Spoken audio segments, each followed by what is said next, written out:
a couple more tips with these tools.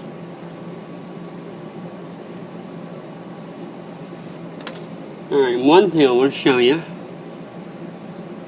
is in the corner inside, you can put a set adapter,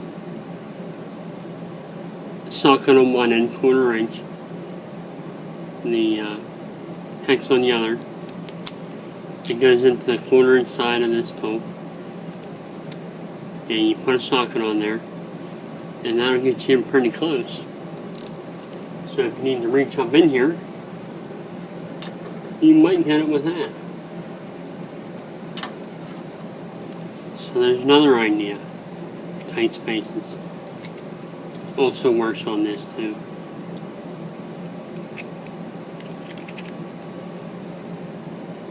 But let me show you this. You can also put in a little screwdriver bit,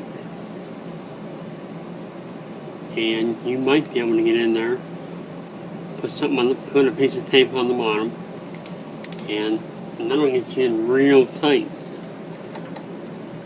You almost need no room to do that.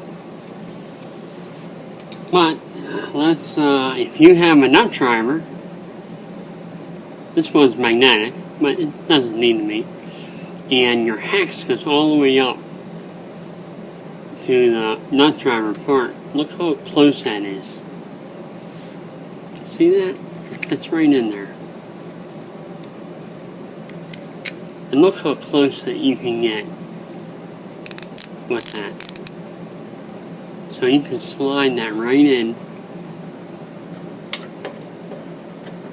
and get to where you're going.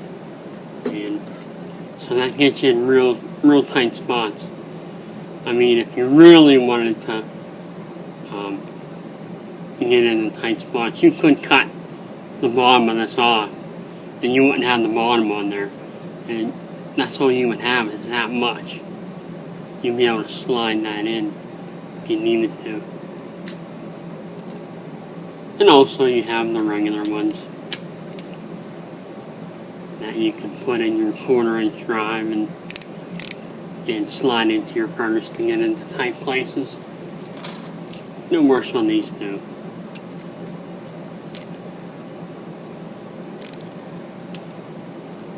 So, just another idea to get you into tight places in your furnace. Or any tight places for that matter. But it's nice to have these because you can really get in there.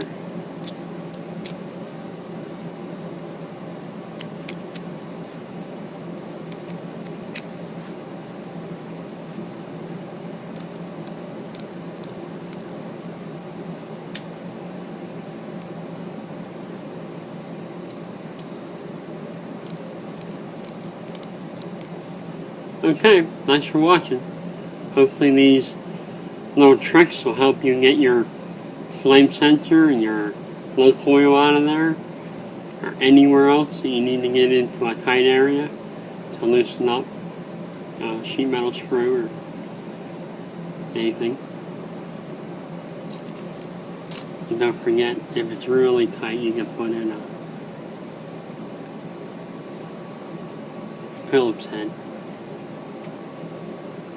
And that's about as